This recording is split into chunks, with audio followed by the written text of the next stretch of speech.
Everybody, welcome to this episode of Think Business and Sales, and the series that I love doing with Jeff Gunsberg with Title Connect for all your title insurance needs. Jeff Gunsberg. We do a series called "What Are You Good At?" And Henry, it is great to have you on the show, Henry King. Just want to kind of talk a little bit about you. Excited to talk about your new book, Autonomous. Why the Fittest Businesses Embrace AI for Strategies and Digital Labor. You have a long history with working with Accenture and Salesforce and other lives in the consulting world. And so you have a lens from the inside out and the outside in to see what makes people more effective. I want to kind of start off by kind of talking about where we've been before where we're going, because I think there's some seasonality in talking about kind of AI. I think we're in a point right now where it has been, to me, it seems, and we're recording this November 2025. To me, it seems that these last 3, 4, 5, 6 months, it has accelerated faster than it has the last couple of years. It seems to me that there is a large percentage of, if you follow Jeffrey Morris Crossing the Chasm, there's not that many innovators and early adopters, and it surprises me daily how many people are only using ChatGPT as a Google search and not really using it as a productivity tool. And so I want to kind of start where we've come from and how long that's going to last, because things are changing, and the traditional way of how we see things right now, business, automation, productivity tools, human beings versus robots. So that's where we are. So if we were was kind of the traditional way of business with technology growing, how much longer do we have with quote unquote normal traditional business before it dramatically changes with AI? Well, that's a heck of a question to start. But first of all, thanks, John, and thanks, Jeff, for having me on your show. I really appreciate it. It is so crazy that this is the conversation that we're actually having right now, I think, right? Like, well, right. It's so cool and interesting and different. And it's a giant leap forward in the way, like, also that, like, the internet was revolutionary to our society. It's like the same kind of level of thing. Right. So anyway, go ahead. I just wanted to Well, I just want to add one thing on that, just to give some texture to kind of for those who may not know, right? So Amazon just laid off 14,000 people. What people are not talking about is they're also adding 250,000 jobs for the holidays. So it's not all doom and gloom, but they are, as all companies are, doing something, I think, which is responsible, looking at the bottom line and profitability and productivity and how robots will be taking certain jobs. I do want to talk about today the responsibility of human beings to educate themselves to get in front of AI. We'll get to that a little bit later. But more and more people are seeing in their feeds and seeing on the news these robots folding laundry and these these robots doing these jobs and assembly lines, and it's fascinating. I find it fascinating.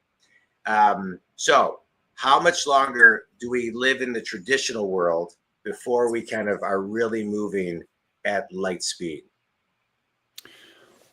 It's a good question. I'm not sure I'm not sure we really are living in the traditional world anymore. I think it's certainly, we're ramping up for sure, right? So there are already differences, as you rightly say. So Amazon and other tech companies are doing layoffs. They are making more and more investments in AI.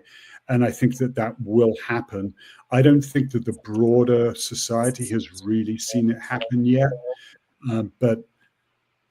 So I think we are on a fairly gentle slope at the moment, but we're going to get that kind of hockey stick effect. And when do you think that will be? when will this happen? When will the I think probably 3 to 5 years. That's obviously a very safe thing to say. But I mean, one of the things, so Jeff, you kind of mentioned the internet, right? So I remember, so I did 2 dot-com startups back in the day, right? In the late 90s, all the way through to 2001, when the bubble burst. And I think the reality is that at that time, none of us knew what the heck was going on. Right. We just didn't know. We were like, what do you mean we're not going to have stores that you go into and buy your things? What does it mean you go onto the computer and buy stuff? That makes no sense at all, because we have to try things on. This is not going to happen.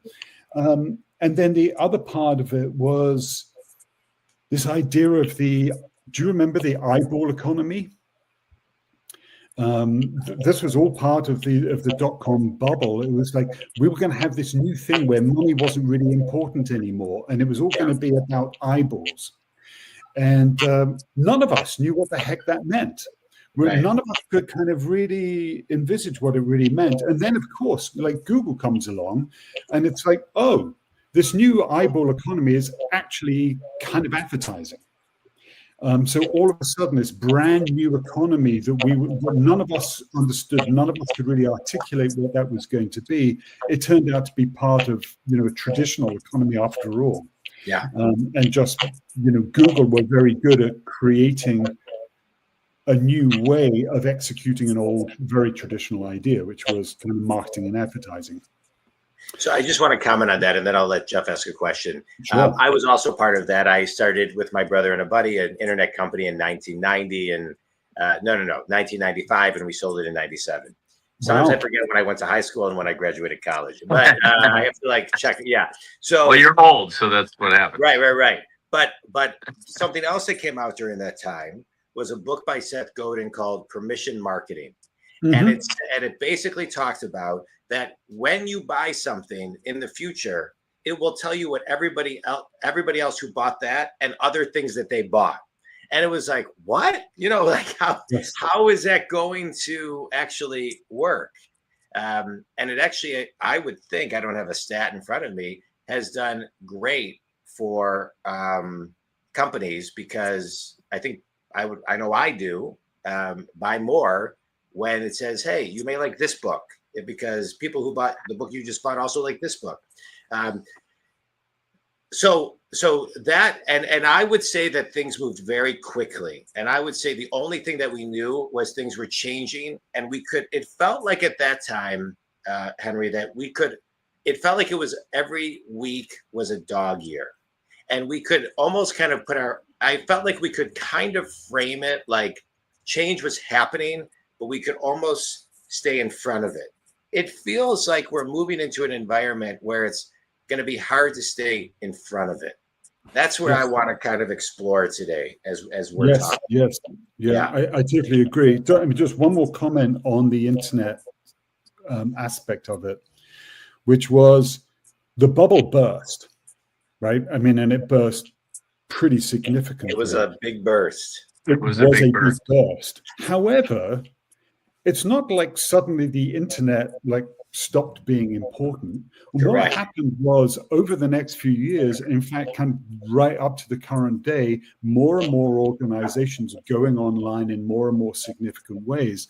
And so we spent at least a decade, like from 2001, 2002 onwards, where actually all of the major organizations were going online and creating e-commerce and so on and so forth. And so we had a bubble and it burst, but that really didn't mean that development in that space continued, that stopped. Rather, it actually just continued, but it just became more kind of folded into the everyday fabric of business. And we didn't really kind of talk about it as being something brand new anymore. We just kind of recognized that we needed to go online in order to have a future, but that everyone was doing it. And so therefore we didn't really need to talk about it in hushed terms. So my sense, so now getting back to where you're asking about, which is right now, Are we in a bubble? Yes, I suspect we are.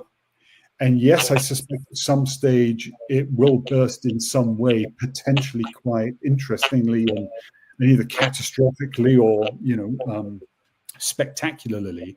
But that doesn't mean that the work won't carry on. And in fact, what I think we'll see is much, much, much more work will continue on, but it will become a normal part of business. And if you don't if you don't fully integrate AI into your business, you're going to fail. And you just are. And that's what would happen to any business that didn't continue to engage in e-commerce after the dot-com bubble burst. I think it really comes down to human nature, right? And a macro level of you have the adopters, right? And the people who embrace the change. And then you have the people that repel it and are not, really on board with the whole thing. And like what you're saying, it doesn't mean that it doesn't carry on. It just means that it might take some time for everyone to get to a point where they, it becomes the norm in what, in what we do every day and what we utilize and the technology that's out there. And then from that point, people see, oh, well, they're doing that now. And, so, I'll give you an example. My father is 80 years old and he's not, I talked to him about, we took all these photos and did some portraits for his birthday. And then, he needs to go on and order them.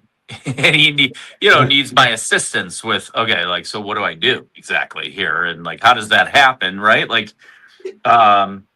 Not something I'm used to doing on an everyday basis, but I feel like there's just those two categories who are, there's some gray areas in between. But if people are not on board with the change, they're going to get left behind, right? So I guess my question would be to you is that, let's say you have somebody, who's not an early adopter type mentality. What's the easiest way for them to start engaging themselves in the world of AI so that they, can get a level of comfort and begin that process and start to understand that, in ways to utilize for their business? Yeah, it's a really good question. Before I answer that, can I come back to the kind of observation that John made, I think both of you made a few minutes ago, which was about the rate of change and the idea that we felt that we could keep up with it a little bit, just about, 20 years ago, but perhaps we can't really keep up with it now.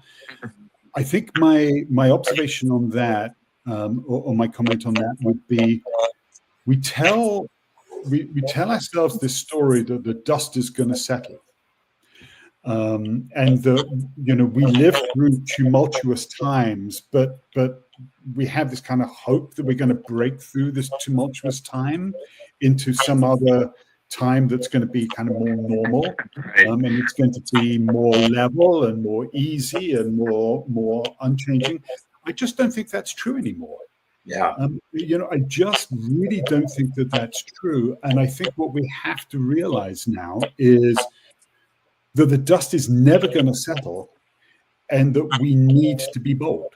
Leaders need to be bold. We need to innovate. We need to experiment. We need to try things out. And we need to get engaged, because I think our businesses have always been built to try to resist change, and to view that change as external. And I just don't think that we can do that anymore. We need to, the word that a lot of people use nowadays is resilient, right? But I think that there is still a sense with that word resilient. The resilience somehow means being able to withstand the impact of change. Yeah. And then to be able to sort of bounce back from it. I don't think that's the right framing anymore. I agree. To be internally, we need to be agents of change internally. and not view change as an external factor. We need to internalize change and make that our normal way of life. And what I think that means is that we need to reorganize in order to be based around movement rather than based around stability and based around structure. I think that we just need a whole new, I think we shouldn't be talking about, the number of companies that still have, when they talk about their values and so on and so forth, they still have slides, PowerPoint slides, which show an ancient Roman temple, with pillars and foundations. And they say, our values are our pillars and our foundation, is our culture. And I'm like, I understand that, and I've done that myself years ago, but now that doesn't work anymore, because we can't have structure. We have to actually have movement and dynamism as normal. We need to be thinking of ourselves as dynamic machines rather than physical, unchanging structures. So I kind of think that we really are reaching that point where the entire way we think about business, the entire mental model we have, the entire Roman temple structure, foundations, pillars, platforms, all of that stuff has to go away. And we need a new way of thinking about business that helps us then internalize and assimilate all of the change and become change ourselves rather than. I agree. It's hard because, I'll give you a real life example of that. In my business is fairly antiquated with how it operates and how we pull our data and where it comes from. And, it's just always been that way in the title insurance industry. It's kind of strange, but we took the path of, having bringing on a new software company that was not a title-driven company. It was more a technology company that came into the title world and developed a software that they thought would advance the industry, right? So, and we went out, we tried working this to that level of, bringing new things and new tools and more automation to our clients, and met a lot of resistance with it just because people are so used to doing things the way that they've always done them.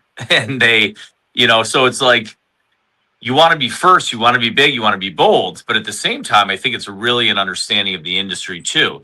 Did we not do a good enough job educating the people on the front side of it, right? There's more than one facet there. Like, there's things that we could do. So we kind of pared back, and then we're going to re-release and do that, because that's where the industry is going. It is moving in that direction.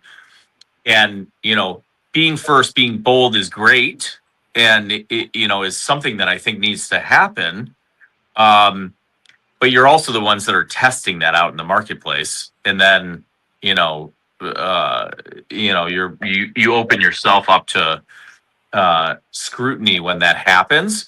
But it's really, at the end of the day, we believe in it, so I think that's, the main thing that goes on in business is that we understand that the direction of what we used to do is not the way it will be done going forward. Yeah. And I think if you have that understanding and you realize to yourself, like, this is not the way that this is going to be done. Nobody's succeeding in the same exact manner. We do have a lot of person-to-person communication, and that's different, on the sales end of things. But internally and with the staff and with the team, and how information is transferred between each other and how that all happens, a lot of that is just moving to more of an automated response. And there's tweaks and things like that along the way. But I think you just have to make that commitment.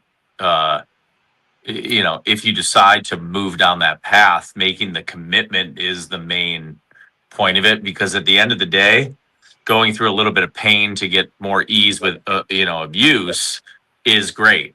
The question I have always too is like, okay, so what's the next change. You know, like Yeah. because of the speed that we're talking about and how it gets caught up, like, you know, when does it stop? You know, grade point averages keep moving up, and you know, abilities to get into certain schools that you want, the criterion in which you're accepted is increasing. And you know, I always had that question, like, well, okay, when does that stop? And based on what you're saying too, I don't think this dust settles, and I don't think it does stop. I think we're just in that phase right now where it's just moving and moving and moving and moving, and it's a moving target, and we just have to jump on board and figure out where we fit. A couple of things I want to kind of interject for a moment. So I think, Jeff, based on what you're talking about, you know, I think it is a you know, in your case, a founder's responsibility. You know, if you're an executive, upper management responsibility to be a visionary. You know, the old saying, if Henry Ford asked people what they wanted, they would have said faster horses, right? So there, you know, there is an element of taking the lead. One of my favorite podcasts, I've talked about it a lot, Jeff, with you, Henry, is a podcast called Founders and by David Senra. And he reads all these autobiographies and does a 1 to 1.5 hour review on them. One of them, which I found fascinating, was Sam Walton. Sam Walton, as we know, founded Walmart in 1962. I may be getting some of these numbers wrong, but in the early 80s, Sam Walton spent about $500 million on technology. He spent the technology in the early 80s as a computerized inventory system to track sales and restock faster, because his consumer wanted to know, if it wasn't in this store, will it be in that store? And they could find out. That was so ahead of his time. And when you look back, and I could, you know, share multiple stories. When you look back at visionaries, founders, leaders, they're always leading. They're always leading. So I say that, and then I have this one last statement, and then a question for you, Henry. Right now, Jeff is a founder and runs a phenomenal company, but we have something called the Magnificent Seven. And the Magnificent Seven are Apple, for those who don't know, Apple, Microsoft, Alphabet, which is Google, Amazon, NVIDIA, all the Meta platforms, and Tesla. Those 7 companies make up 34% of the S&P 500. Those are the AI companies that are changing our future on a day-to-day basis. So they are very forward thinking. And to what you said earlier, are doing technology that the everyday person is not exposed to yet. So as change is happening, you know, just as we're sitting here speaking, here's my big question. I have a 19 and 22-year-old. Jeff has a son in college. Yeah, 19, sophomore in college, and a 16-year-old. Yeah. 10 years ago, they were talking about the only thing colleges, I've read multiple articles that said they can only teach adaptability because what they teach you in college, the jobs may not be there when you graduate. So if someone is in college today, the young minds that many people are saying could build a billion or $1 trillion business in their basement by themselves, what are they supposed to study in college, minus networking with their peers? Yeah, it's a really difficult question. And Vala and I we delivered a keynote up at ASU just 3 weeks ago at their first annual Agentic AI in the Student Experience conference. And of course, that particular convention is full of IT leaders from across higher ed, and not just in the US, but there were several from Australia and different parts of the world as well. And of course, they're all kind of dealing with the same question. And I don't think anyone has any answers but there are some kind of general pointers, I think, which is, so first of all, I think where a lot of people are currently in this conversation is around generative AI, right? It's really grabbed the popular opinion or the popular, focus. I was kind of putting the finishing touches to the Boundless manuscript in November 22, when ChatGPT was first launched to the public. And the uptake, the public uptake on that was just extraordinary. I mean, it was the fastest uptake of any technology ever in the history of the world, basically. And that has dominated the conversation ever since. And now there are a lot of conversations which are interesting, but I think a little bit misleading. So conversations about, does AI really understand us? Or is it just the next word generator? All of those kinds of things. Is it alive? Is it capable of consciousness? Is it really intelligent, or is it not really intelligent? Are LLMs going to be the thing of the future, or do we need smaller language models? And all of these questions. And I think they're interesting. But what's really happening that is really changing business is not generative AI, but agentic AI. And that is where I think the major change is, because I think generative AI is going to continue to be used as a tool and as a productivity tool, John, as you were talking about from the get-go. But agentic AI is going to turn into a member of the workforce, or members of the workforce. Yeah. And this is where the real change starts to happen. It's when all of a sudden we humans have digital colleagues and digital bosses and digital mentors and digital advisors. And then we start to think about, what does a team look like? What is the right resource for doing a particular kind of a job? Should we be getting an agent to do a work? Should we be getting a human to do it? Should we be getting a combination? And this is going to have profound effects for like the chief HR officer. It's going to have profound effect for the chief IT, whether the CIO or CTO or the chief AI officer, whoever it happens to be. This question of like, what is the right resource to use in business is a resource that we've never had to worry about before.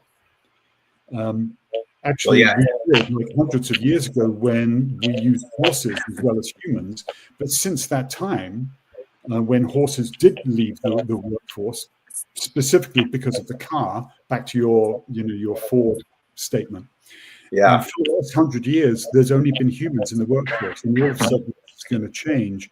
And this is going to be part of what's really interesting and what starts to answer the question that you are asking about what people should be studying. Because I think what we are going to find is that sooner or later, years of experience are not going to matter, right? They're not going to be the thing that really singles you out. You're not going to be able to say, I'm an IT expert with 25 years experience in ERP, and therefore I'm the perfect person for a job. Because AI can learn all of that stuff, right? AI can learn all of that experience really, really well. I don't think that effort is one of those things that we think is a real virtue and real quality. Like, he puts in the hours. She's a real hard worker. All of this stuff about the amount of effort that people put into that job.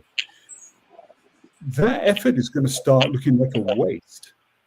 A waste of your time and a waste of resources if you could have got an agent to do it for you. So there are going to be some things that we think of as being human qualities, human virtues, effort, experience, a ton of those kinds of things that I think that we're not going to value anymore. Mm-hmm. But there are things that we're going to value a lot more. And those are things like curiosity and imagination and empathy and discretion.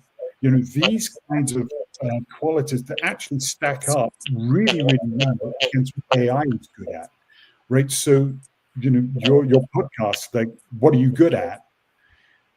Let's look at what AI is good at, and like, let's have humans doing the things that they're good at that AI aren't. Let's not get humans competing against AI like for effort, because we're never going to be able to do it anymore. We simply aren't. We're not. I'm actually an AI version of myself right now. I'm actually on vacation. Good. Yeah. So I think that those kinds of things, the ability to continue to learn, the ability to be curious, the ability to use your imagination. People talk about storytelling. I think it's going to be more about question asking. I think that's going to be, more and more important. Can you ask interesting questions? Can you ask new questions? Yeah. Because I think that that's where we'll start to see new opportunities arise. So I agree it's with you. not going to be so much in terms of a discipline that we should be thinking about, i.e., should you study engineering or should you be studying math, or should you be studying, the liberal arts? Should you be studying languages? I think what you need to be doing is studying your ability to think, to learn, to ask questions, to imagine, to be curious, and to create. Yeah, I think I love that. That's where we are. Yeah. When we were talking offline before, you used words like information, transformation, innovation, right? Which is, kind of what you're alluding to. I just wonder also too, like, there's such a, the way I built my business is, by doing all those things, but also having the human interaction portion of that too, which is, free flowing thought and welcoming ideas and all of that kind of stuff. Does, a lot of people look at AI like, it's making, at a simple level, it's making people dumber, right? And they look at that like, well, you're just generating it that way. I think people don't, in my personal opinion, we haven't even scratched the surface of this whole thing. I mean, I know where it is, I know where it's going, I understand, what it's doing now for business. I think we're just in the infancy of the whole thing here, and nobody really even knows. How do you think this all kind of melds that human interaction as well, and because a lot of businesses thrive on that and operate in that manner where they're bringing their people together and looking for that free flowing idea and thought and all of that. Do you how would you kind of advise a business to maybe that's like that's people centric, to insert that in their model of how they operate? Yeah, it's a really good question. And just before I answer that, if I can come just back to something earlier that you and John were talking about as well. So this question of, we're really just at the beginning, and this transition, John, that you were talking about, the curve. I think we can characterize this gradually and then suddenly, right? That's the way we are. And we write in the book a lot about the autonomous vehicle model. And we're using that not as an analogy, like not as a metaphor, but as a real example of how you take a system that starts being basically driven by a human and being mechanical in nature, and how gradually over the decades it has become more assistive in its capacities. And how now suddenly in 2025, we went from the idea of a self-driving car being science fiction to being on the streets of our cities. Yeah.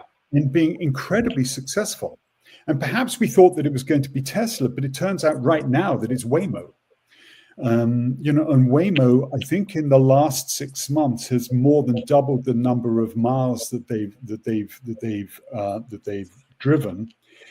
And in all of the years that they've been on the roads autonomously, they've only had one fatality, and that was a cat earlier this month in San Francisco. The point of that being, we're at this place that we can really, because it's right in front of us, right? That we can see these autonomous cars, whether it's a Tesla robotaxi, whether it's a Waymo, whether it's a Zoox, or whether it's, an autonomous truck. And there are tons of them in China right now that are like all over the place, like not built for humans at all anymore, just built to be basically containers on wheels. And what we can see is that we have spent. So the idea of cruise control was actually invented by a blind American engineer called Ralph Teeter back in 1948. And wow. It was finally incorporated into Chrysler and other cars, I think in 1958, something like that.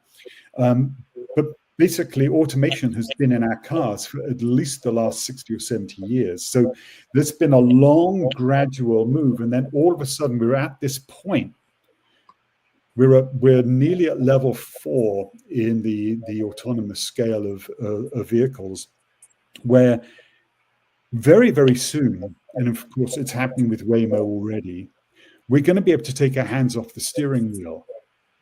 And we're going to be able to change our relationship as humans with cars. We are no longer going to be machine operators, machine hands, if you will. We're going to be just passengers. Our role in the whole thing is going to be to tell the car exactly where we want to go and what we want to do. Once we've set the direction, once we've basically created the mission for the car, then we leave it up to the car to do everything else. Well, that frees up our time to do whatever it is that we find valuable. We can do, we can read, we can take a nap, we can engage with our family, with our friends, we can do kind of more or less whatever we like. And so we are right at this tipping point with the car, where the car is going to fundamentally change the relationship between the human and the car itself. What that does in turn is that's going to change the number of people that now have access to driving that never used to. You talked about your father in his 80s. My in-laws are in their 80s as well. And they've got friends who are really at that stage in life where they shouldn't really be driving any longer. And we're beginning to have those conversations with them, right? Right. Now, with the autonomous car, we don't have to have that conversation anymore. And in fact, it's going to open up their ability to be much freer than they currently are for a much longer period of time. They're going to be able to get to the grocery store. They're going to be able to get to their healthcare provider when they need to, and not worry about like driving themselves or getting someone else to drive them there. One of my nephews has occasional seizures, and he's a young man. He's in his mid-20s, and he has been essentially left out of the entire mobility. Like all of his friends, he sees his friends driving and going places and having the freedom that you want as a young person. And he's never had that freedom. In 3 years' time, he has that freedom. He is suddenly engaged back into society, into full mobility in the way that he deserves to be, but has never been allowed to be. Yeah. What we can see is cars won't need to be parked anymore. Parking garages will go away. There are some towns in the States that 40 to 50% of their physical space is all parking garage. So imagine that, like in a city, the amount of physical space that is occupied by things that aren't doing anything. It's a massive waste of space. And we can entirely reorganize and redesign our cities to be much more walkable, to be much more sociable, to be safer, to be much more agreeable to be in. And so I think that what we're going to see with the car example is the autonomous car is going to transform society, certainly American society, in all sorts of ways. And it's right on the cusp of doing that. That's going to happen with business. We are nearly on that cusp. We're a few years away, but we're nearly on that cusp where all sorts of things that we couldn't imagine happening are going to start happening. We're going to be able to redesign our organizations. They're going to be far more connected to the rest of the world, to their customers, to their stakeholders, not just to their shareholders, to their business ecosystems. And I think it's going to be really extraordinary. And then to come back to this other question about interaction and connection. Coming back to the autonomous car, one of the unexpected things and almost paradoxical things about the autonomous vehicle is the autonomous vehicle is far more connected to the world than the traditional car. In fact, the traditional car wasn't, the mechanical car is not connected to the outside world at all, except physically moving through it on its tires. But if you think about all of the LiDAR and radar and cameras and all of the sensors and everything else that are on an autonomous car, the autonomous car is intimately connected to the world. And we certainly believe that that's what the autonomous business is going to have to be as well. In order to be like a really effective autonomous business, you need to be intimately connected to your customers, to your business partners, to the market, to geopolitical events, to new technologies. And we're just going to have to build in that sensing capability. So, if you think of the skin of the company really now needs to be that primary sensing organ that lets the rest of the company know what's going on and enable it to sense and respond to all of that intimately, immediately. And so in technology terms, that means connection and integration and sensing and all of those things. In human terms, this means relationships. And I certainly think that without relationships, business doesn't exist. Without successful relationships, business doesn't exist. And so when we think about an autonomous business, we think about autonomy for humans as well as machines. And when we think about autonomous machines, we have to think about high levels of connection and integration.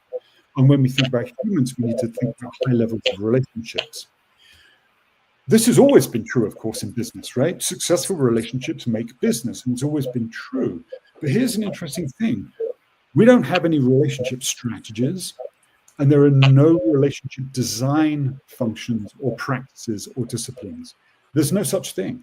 There's experience design, there's service design, there's function design, there's UI, UX, and all of these kind of things, but there's no relationship design. Despite the fact that relationships are the most important thing in business, we don't design for them intentionally. And that's what I think that needs to change. And I think it will change. Yeah. So I think we'll start to see people doing that. So I have a question. That was fascinating. I feel like I'm taking a master's class today. So this is great. Yeah. Here's my question. I loved what you had to say about we need to, tap into our imagination, our creativity, asking questions. I'm a big believer in asking questions. Yep. I think it is, the gateway to everything, asking a thought-provoking, insightful question. Everything that you just talked about amplifies the idea of something that was written in The Atlantic in 2008, an article called "Is Google Making Us Stupid?" And what it talked about was that because of technology, it is taking away our delayed gratification and forcing all of us to become more instantly gratified. So you have this skill set, asking questions, imagination, curiosity, etc.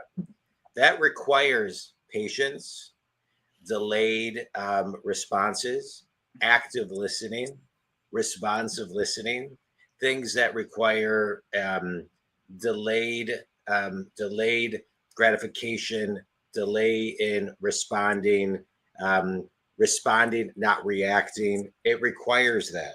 And so how in this ever-changing world, when we're getting more connected, and it also seems that the more connected we get and the more freedom everybody gets, the more disconnected people begin to feel. And so how do we, from your perspective and your research and your observations, how do we tap into our, everything under the umbrella of delayed ... gratification, to tap into these old school, go out and play with no phone, go imagine, go do this, go do that. how do we kind of tap into that? Because it seems to me, and I agree with you, a core skill set is that we need to hone in and do this. There is something called the marshmallow experiment. I don't know if you've ever seen it, but they take these young kids and they say, here's a marshmallow. If you can look at it and wait 15 minutes, then you'll get a second marshmallow. If not, you eat it. What the studies showed was that the children that could wait 15 minutes and not eat the marshmallow and experience delayed gratification were much more successful in life in later years. For sure. So how do we start teaching this to our students, to ourselves, and remind ourselves that no matter, even if we're sprinting through the day, we still have to find pause in our day to just slow down. And one comment, Henry, before you answer too, like it's really like society and younger folks have been programmed to receive instantaneous gratification always now, so their patience is diminished and there's all of that. I notice and recognize it in kids and, my kids and everyone is, it's just, everything's at the tip of your fingers at any moment that you want. You don't have to watch commercials, like you don't have that, there's all those things that are going on. So go ahead. I just wanted to make that. One more thing. I just want to plug one thing on this. One of my favorite TED Talks is called The Power of Wonder. It's by Jeff Hoffman, who created the idea of Priceline and then built it. I don't want to give it away, but it emphasizes, to your point, the power of being like a child and the power of tapping into your wonder. Anyway, okay. Now you can answer the 19 questions we just asked you. Yeah. So I do love the word. Don't mess up, Henry. Sequential order, please. Yeah. So I do love that word wonder, by the way, and I think curiosity and imagination. I don't know whether they are subdivisions or of that word, but they're all clearly very related and clearly very important. I think these are really interesting ideas, and I don't know whether we really take them seriously or not. So this question about connection versus disconnection. We say that we're more connected now, but we're also more disconnected than we've ever been. Right. And I think that's true. But at the same time, I'm not necessarily sure that technology is the culprit here, or at least today's technology. Yeah. Because this is very related to a complaint that a lot of us make, and we make it over our lives, and we make it especially as we get older, which is there's no such thing as community anymore. And village life was great, and there's no village life anymore, and all this kind of stuff. And it turns out that until about the beginning of 1800 or so, only 2% of the world's population lived in towns. The rest of them lived in villages and small settlements all over the world. Interestingly, the most urban culture at that time was actually India. And India were ahead of the rest of the world in terms of urbanization, but that all actually kind of stopped. And now they're kind of in a very similar place. But you see over the next 200 years, again, this kind of hockey stick thing where people more and more people move into cities until I think we reached the point in 2010 where over 50% of the world's population lived in cities for the first time ever in human history. And it was quite a really kind of significant change. And that has just kind of continued to happen. And people move out of villages and have always moved out of villages, at least for the last 200 years, around the world in order to move into cities. And cities have always had the same problem as they have now, which is you actually are closer to people, but you have less connection with them kind of individually. And so I don't really know what's going on, except other than to say that to be a member of a small community is actually, Jeff, to use your word, a commitment. And you don't get to choose when you want to be part of that community and when you don't want to be part of that community.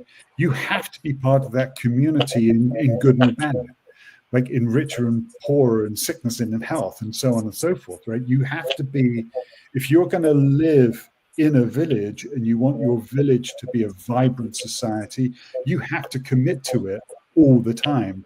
You have to accept the fact that there are people like who want to be in your business. You have to accept that there are people going to be next door neighbors who like do irritating things, and so on and so forth. And you take the good and the bad. I don't think that we're prepared to do that. And so I don't really see what's happening right now with the current level of mobile technology and so on and so forth as being sort of fundamentally different to a move that's been going on for years and years and years. And I think that if we really do want connection, if we do really want the slower, more childlike. By the way, I remember what it was like as a kid to be bored. Yeah. Right? People nowadays say being bored is good. I hated it when I was a kid, and I don't think it was good at all. I was just bored, and I couldn't wait for something to happen. I actually, so I for some of my clients, I actually coach their kids, and there are a handful of 20-year-olds that I coach that that are purposely doing their best to be bored, finding time to be bored because everything moves so fast. So it's like a thing. It's a thing. It's really interesting, and that's the best way for it to come from. I mean, I've got two boys, but they're young men, 26 and 25, and my 26-year-old has for the last 10 years listened assiduously to long-form podcasts. Right? He listens to the long 2 hours, 3 hours, whatever it happens to be. I could never do that unless I was part of the conversation myself. So I take your point, and that's when it's authentic. And I don't really like that word authentic, to be honest. But when it comes from internal motivation, then boredom is it's not boredom any longer, right? Yeah. Because it is pre-planned. Excuse me? It's pre-planned. It's pre-planned and it's intentional and it's thought out, right? Yeah. So that's when I think boredom stops being that. It starts becoming actually a very, very interesting, creative space. The boredom that I had as a kid was just boredom. Yeah. I think it's so important I think with the speed of things that are going on, I talk to my sales team about this all the time, take a breath, pause, and it gets you to a place where you can like have a little bit of calm and get to a place instead of having a reaction, you can respond to whatever issue might be going on. And it just slows things down for just a second. Even if you do it for a minute, you're fine. It gives you some, just forethought before you say something that maybe you shouldn't, or do something you shouldn't, or, what have you. It's, it's a bit of a lost art, I think. Yeah, I agree. And I also think that the idea of speed and, the speed with which everything is moving is intimately, we connect it to these ideas of productivity and efficiency. But I don't think we should have to. I don't think it's inevitable that because things are fast, our most important metric should be about productivity and efficiency. I think the more important metric is about effectiveness rather than efficiency or productivity. And being effective doesn't necessarily mean that you're the fastest person out there, right? It's like you put the most useful thinking into your work. You use the best tools, you use all of the resources that you have available in order to come up with the best solution or the best opportunity or best response or whatever it happens to be. So I think this is kind of part of the rewiring that we need to do. Yeah. Right? We need to get rid of ideas that speed means efficiency and productivity all the time. We need to get rid of ideas that all leaders need to be in control the whole time, because that's going to be really a problem in this go from gradual to suddenly. That's only going to happen when our leaders actually take the hands off the steering wheel and say, I'm prepared to give operational autonomy to the AI and to my teams, and I'm going to focus on mission responsibility and mission autonomy, because that's really where I should be focused on. Yeah. So I think that there are all of these ideas, that I mean, of course, again, we're humans. Our organizations are all humans. Do you remember FUBU, for us, by us? It's a clothing line. Damon Green, started it. And LL Cool J was the FUBU. Yeah. Right, FUBU. It was like for the hip hop community. Totally. Yeah. I think that all of our organizations, all of our businesses are also FUBU, but they're like for humans by humans. And now we need to start recognizing that actually some of the decisions that we've made, some of the ways that we organize, some of the things that we think are important, actually are only that way because we're humans and we've designed for humans. When we start designing for AI, and AI first, and when we start designing for AI plus human, we have to, I think, question a lot of these assumptions and a lot of these early design decisions, and come up with new ways of thinking about this. Yeah. I love that we wrapped in LL Cool J into this conversation about AI. So we should talk a little bit about your book. I feel like we kind of did talk about it in the way that we did, but the book is Autonomous: Why the Fittest Businesses Embrace AI First Strategies and Digital Labor. One of the things specifically lately I've been talking to clients about is their current and future org charts with virtual assistants and AI in those org charts as you're forecasting those out. And so can you give 3 takeaways to a business person that they will get from your book, or at least get them thinking or get them asking a question? What are 3 things that they'll get from reading the book? It's a really good question. We have a couple of sections in the book, right at the beginning and right at the end, in case people don't want to read 200 pages, which I totally get.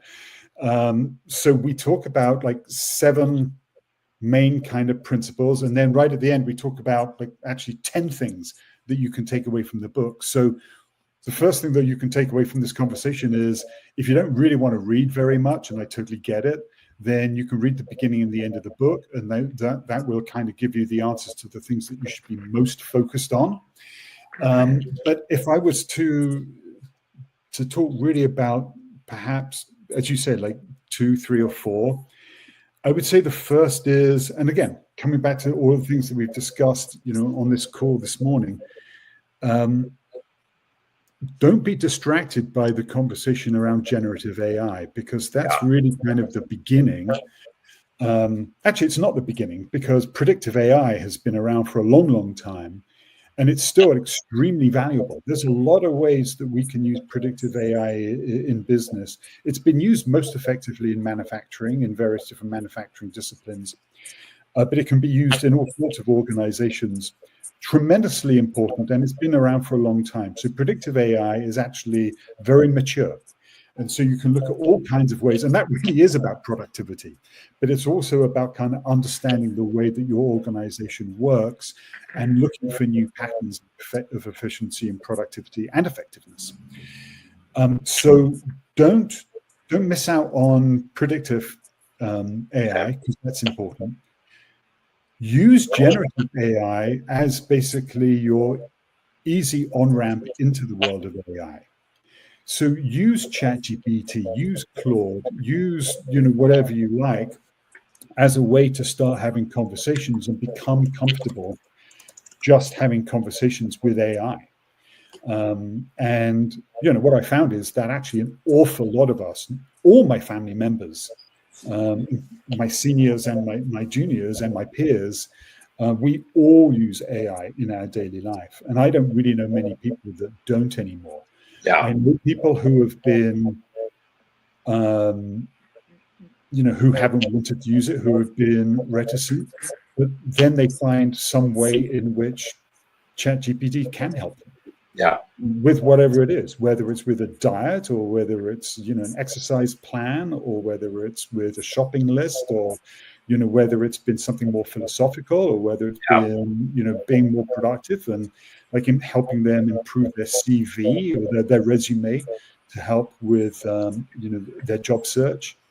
There are all sorts of little ways in which you can just kind of use it as a very normal part of your everyday life. And I think if you do that both within your business life and your personal life, then you just, the barriers just start to kind of slip away. But at the same time, recognize that agentic AI is really where the transformation is going to be in the business world. I think it's going to also be transformational in personal life, but right now business life is where it's really going to be a transformational. So I think that's the first thing, which is to understand that what we're really talking about here, AI is not just this thing, it's different things with different uses and different values, and we're at different levels of maturity in each one. Agentic AI is at the beginning of the curve. Predictive is quite a long way along on the curve. I think the second thing is let's leave the second and third thing for them to read the book. I want them to read the book because I think it's I think there's so much content in this book. It's so important, and I want people to buy it. So I know I said three, but let's do one, and let's go into a quick 60-second speed round. A book that's had a big impact on you. Oh, too many to. Well, okay. So the first is Out of Control by Kevin Kelly. That's actually from about 1995. And he wrote that. He was the executive editor of Wired. Sorry, this is much longer than the speed round. Sorry. But he wrote a book which was called Out of Control. The title came from Rodney Brooks, who was a roboticist, a famed roboticist. And he wrote a paper called Fast, Cheap, and Out of Control, the robot invasion of Mars.